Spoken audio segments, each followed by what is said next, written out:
Hello, నేను CS రావు. AP liquor స్కామ్లో తవ్వే కొద్దీ విదేశాల్లో టచ్ అవుతుంది క్లూస్. అసలు దాని లోతు ఎంత, దాని వెనక ఉండేటువంటి నెట్వర్క్ ఏంటి అనే దాని మీద మనం విశ్లేషించుకునే ప్రయత్నం చేద్దాం. ప్రస్తుతం మన దగ్గర సువేరయ్య గారు, సుంకర వెంకటేశ్వరరావు గారు అలియాస్ కొండయ్య గారు మనతో ఉన్నారు. ఆయనతో ఇంటాక్ట్. సార్ నమస్తే. నమస్కారం. నమస్తే సార్. కొత్త రకంగా అనిపిస్తున్నారు ఇవాళ. దాంట్లో సీక్రెట్ ఏమైనా ఉందా? సీక్రెట్ కాబట్టి చెప్పకూడదు కదా, చెప్తే సీక్రెట్ అవ్వదు కదా. ఏమన్నా వ్రతం రాష్ట్ర అభివృద్ధి కోసం లేదంటే రాష్ట్ర ప్రయోజనాల కోసం ఏమన్నా చేశారని మీరు కూడా.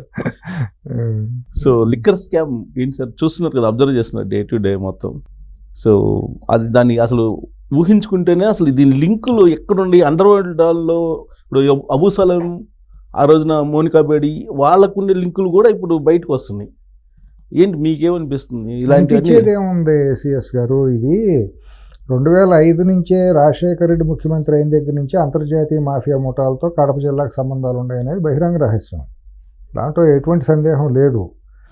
ఆ రోజు మీరు రసాల కైమా నుంచి రావటం కానివ్వండి, ఇక్కడి నుంచి రకరకాల యాంటిక్స్ బయటికి వెళ్ళినప్పుడు ఆరోపణలు రావటం, దేశాలకి ఇక్కడి నుంచి తరలి వెళ్ళిపోయినాయి, పురావస్తువుకు సంబంధించినవి అని మాటలు రావటం, అట్లాగే రాష్ట్ర సంపదనన్నింటినీ గనుల్ని లేకపోతే ఎస్సీజెడ్ల పేరుతో విదేశీ కంపెనీలకి లేకపోతే విదేశీ కంపెనీల పేర్లతో ఇక్కడికి బెనామీ కంపెనీలు పెట్టడం కానివ్వండి, పోర్టులు కానివ్వండి, ఇవన్నీ కూడా మారిషస్ నుంచి ఇట్లా రూటింగ్ అన్నీ బహిరంగ రహస్యమే. లేకపోతే సిబిఐ ఈడీ కేసులు ఎందుకు వస్తాయి? క్విడ్ ప్రోకోలో ఎన్ని జరిగినాయి, ఎంతమంది ఐఏఎస్లు బయటికి లోపలికి వెళ్ళారు, జైలుకి వెళ్ళారు, ఇవన్నీ బహిరంగ రహస్యం అప్పటి నుంచే ఉంది. ఆ టైంలో చేసిన విపరీతమైన దోపిడీ విదేశాలకు అప్పుడే తరలింది చాలా వరకు. ఇక్కడ భూముల రూపంలో బెంగళూరు, హైదరాబాదు లాంటి పూనా ఇక్కడ ప్రాంతాల్లో విపరీతంగా స్ప్రెడ్ అయి ఉంది. తర్వాత వాళ్ళకి ఎవరైతే ప్రధానమైన పాత్రధారి ఉన్నాడో 2004-2009 మధ్య, అంటే ఎవరైతే బెనిఫిట్ అయ్యాడో అతనికే మళ్ళీ అధికారం వచ్చింది. అక్రమంగా బెనిఫిట్ అయ్యి అరాచకం చేసి హత్యలు, దోపిడీలు, గనులు ఇవన్నీ దోషేసుకున్న ఎవరైతే ప్రధాన సూత్రధారి ఉన్నాడో, మెయిన్ బెనిఫిషియరీ ఎవరున్నారో అతని చేతికి అధికారం వచ్చేటప్పుడు ఇంక విశృంఖలంగా అయిపోయింది. సార్, ఇక్కడ ఈ పాయింట్ దగ్గరే మీలాంటి వాళ్ళ దగ్గర నుంచి నేను ఒక సీనియర్ జర్నలిస్ట్గా కోరుకునేది ఏంటంటే, 2009లో మళ్ళీ ఆయనకు పట్టం కట్టారు. ఇంత జరిగినప్పటికి కూడా 2019లో 9లో కూడా కట్టారుగా రాజశేఖర రెడ్డి గారికి. 2004లో కట్టారు, 2009లో రాజశేఖర రెడ్డి గారికి కట్టారు. సరే, జగన్మోహన్ రెడ్డి గారికి 2019లో కట్టారు. ఇవన్నీ ప్రజల్లోకి కరెక్ట్గా తీసుకెళ్లటంలో వైఫల్యం చెందేమేమో మనలాంటి వాళ్ళు అని అనిపిస్తుంది. మనం కాదు, ఆ రోజు కూడా 2009లో కూడా చావు తప్పి కన్నులు అట్టబోయినట్టు తెలుగుదేశం పార్టీ చేసిన చారిత్రక తప్పుల వల్ల పార్టీల పరంగా తీసుకుంటే ప్రజాస్వామ్యం కాదు, ప్రజాస్వామ్యాన్ని రక్షించాల్సింది రాజకీయ పార్టీలు, ప్రజలు కాదు.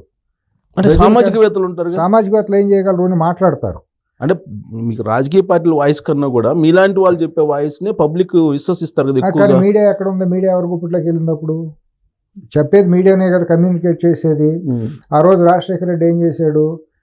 ప్రజాహితం కోసం నిర్భయంగా రాయగలిగిన పత్రికలను ఆ రెండు పత్రికలను డిఫెన్స్లో పడేశాడు. నాన్న పులి అన్నట్టు, లేకపోతే బ్రాహ్మడు నలమేక సామెతలాగా తయారు చేశాడు. దాని ఒక విశ్వసనీయతని ప్రశ్నార్థకం అయ్యే పరిస్థితిలో డిఫెన్స్లోకి నెట్టాడు. తన సొంత మీడియా సంస్థను పెట్టుకున్నాడు. హైదరాబాద్లో ఉండే ప్రధానమైన మీడియా సంస్థలు కొన్నిటిని తాను బెనామీలతో నెలకొల్పించాడు. కొన్ని ప్రధానమైన మెయిన్ స్ట్రీమ్ మీడియాని బెదిరించి రకరకాలుగా ఇది చేశాడు. 2009 టైంకి మరి దీన్ని ఎక్స్పోజ్ చేయాల్సింది ప్రధాన ప్రతిపక్షాలే కదా. మెయిన్ ఎప్పుడు కూడా ప్రజాస్వామ్యాన్ని రక్షించేది మీడియా అయితే ఫోర్త్ ఎస్టేట్ అంటాం, కానీ ప్రజాస్వామ్యాన్ని కాపాడాల్సింది రాజకీయ పార్టీలు, ముఖ్యంగా ప్రధాన ప్రతిపక్షం. ప్రధాన ప్రతిపక్షమే. కానీ ఇప్పుడు రాజకీయ నాయకులు కామెంట్ చేసినప్పుడు ఇదేదో రాజకీయంగా వాళ్ళు అనుకుంటున్నారు, పరస్పరం ఆరోపణలు చేసుకుంటున్నారు అనుకుంటారు. అది కూడా చెబుతా.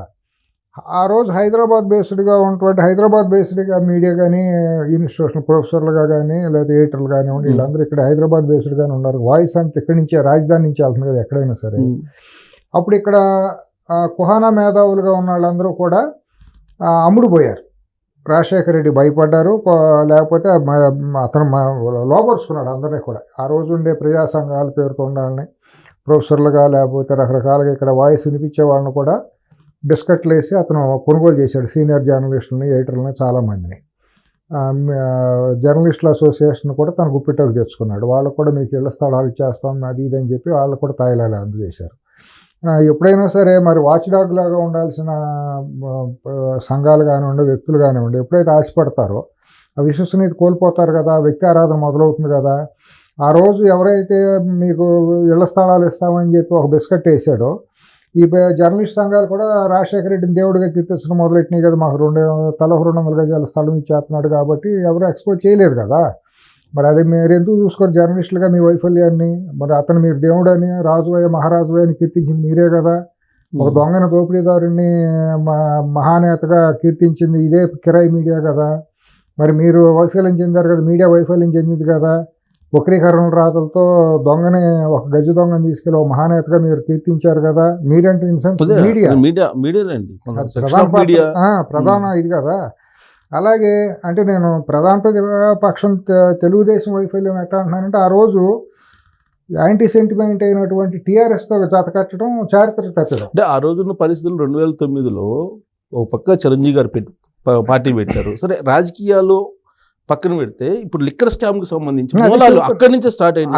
రాజశేఖర రెడ్డి గారు అక్కడి నుంచే స్టార్ట్ అయినాయి. వాళ్ళకి ఒడిసి పట్టడం, దోసుకుంటంలో ఆ కుటుంబానికి, లేదా కొన్ని కుటుంబాలకి, తెలుగు జాతిలో కొన్ని 2 రాష్ట్రాలు, ఇప్పుడు వాళ్ళకి 2 రాష్ట్రాలు, తెలుగు జాతి మొత్తం మాట్లాడుకుంటే కొన్ని కుటుంబాలకి వాళ్ళకి బ్లూ ప్రింట్ ఉంది, ఎట్టా దోసుకోవచ్చు, ఎట్టా చెరబట్టవచ్చు తెలుగు జాతిని అనేది. అది మనం 2000 తెలంగాణలో కూడా చూసాంగా. విశృంఖలంగా మరి సంపన్నమైన రాష్ట్రాన్ని అప్పులు చేసి కాళేశ్వరం లాంటి ప్రాజెక్ట్ కట్టి కొట్టుకుపోయేటట్టు చేసి ధరణి పేరుతో వేలాది లక్షల ఎకరాలు దోసేసుకుని ఇవన్నీ ఇక్కడ చూసాం కదా. ఇక్కడికైనా 2004, 2009 మధ్య రాజశేఖర రెడ్డి కుటుంబం చేసిన దానికి తేడా ఏం లేదు కదా. 2 ఒకే ఇదిలో కనిపిస్తుంది కదా దోపిడీ. సార్, మీలాంటి వాళ్ళకి జనరల్గా మీరు సొసైటీ గురించి ఆలోచిస్తారు, చాలా బాధ్యతాయుతంగా ఉంటారనేది నేను అబ్జర్వ్ చేసింది. ఇప్పుడు డాక్టర్ లోకేష్ అని ఒక ఆయన నేను ఇంటర్వ్యూ చేశాను. ఆయన ఏం చెప్పాడంటే, మొత్తం 26 దేశాల్లో లింక్స్ ఉన్నాయి జగన్మోహన్ రెడ్డికి, మీకు తెలియదు, కావాలంటే ఆ దగ్గర ఆధారాలు ఉన్నాయి అంతా ఆ టైప్ లో ఉంది. ఆఫ్రికన్ కంట్రీస్ తో ఉందండి. ఆఫ్రికన్ కంట్రీస్ లో వాళ్ళు చేసిన లిక్కర్ వ్యాపారం వాళ్ళు కాదు, ఇక్కడ ఆంధ్రప్రదేశ్ లో మొదలెట్టిన లిక్కర్ వ్యాపారానికి modus ఆపరండి African countries. African countries లో ట్రైబల్స్ కి అసలు ఏమీ తెలియదు, ఎందుకంటే వాళ్ళ శారీరక దారుఢ్యం కొద్దిగా ఎక్కువ, మనకంటే స్టామినా ఇది ఎక్కువగా ఉంటుంది, రెసిస్టెన్స్ పవర్. వాళ్ళకి ఇక్కడ చీప్ లిక్కర్ తయారు చేసి వాళ్ళని సాచెట్స్ పెట్టి ఇక్కడి నుంచి వెళ్ళినంతా కూడా కడప నుంచి వెళ్ళిన వాళ్ళు కూడా చాలా చోట్ల లిక్కర్ వ్యాపారం చేశారు ఆఫ్రికాలో, ఆఫ్రికన్ కాంటినెంట్లో కొన్ని దేశాల్లో. అక్కడ ఇప్పుడు నాకున్న సమాచారం, నేను కూడా దాని మీద కొంత పరిశోధన అనగానే నేను కొద్దిగా ఇన్వాల్వ్ అవ్వాల్సి వచ్చింది. 2005 ఆ టైంలో నాకు ఒక ఆర్డర్ వచ్చింది, మీరు సప్లై చేస్తే స్పిరిట్ అంటే మొలాసిస్ నుంచి తీసిన రెక్టిఫై RS అంటాం కదా, అది కావాలంటే రిక్వైర్మెంట్ కావాలని చెప్పి నాకు ఒక మిత్రుడి ద్వారా సప్లై చేయమని వస్తే, వ్యాపారం చేసుకుంటాం కాబట్టి నేను దాని మీద ఆ రోజు ఏంటి మొలాసిస్ ఏంటి, అసలు RS అంటే ఏంటని దాని మీద నేను చూశాను అనమాట. చూసినప్పుడు అప్పుడు కూడా కడప నెల్లూరుకు చెందిన ఒక సామాజిక వర్గంకి చెందిన వాళ్ళే అక్కడ లిక్కర్ వ్యాపారం చేస్తున్నారు.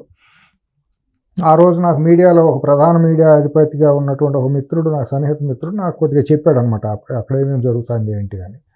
అప్పుడు నేను రెక్టిఫైడ్ స్పిరిట్ అంటే ఏంటి అని నేను కొద్దిగా ఈ డిస్టిలరీస్తో నేను కాంటాక్ట్ అయ్యాను.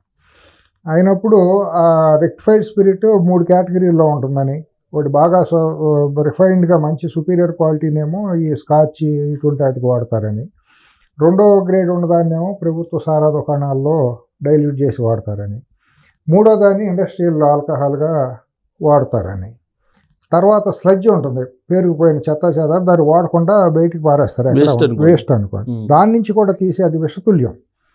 దాన్ని తీసి వీళ్ళు ఏం చేసేవాళ్ళు అంటే, ఎందుకంటే ఈస్ట్ కోస్ట్ నుంచి వెళ్ళాలంటే ట్రాన్స్పోర్ట్ ఎక్కువ అవుతుంది, అందుకని వెస్ట్ కోస్ట్లో మహారాష్ట్రలో షుగర్ ఇండస్ట్రీ ఎక్కువ, గుజరాత్ మహారాష్ట్ర అక్కడ.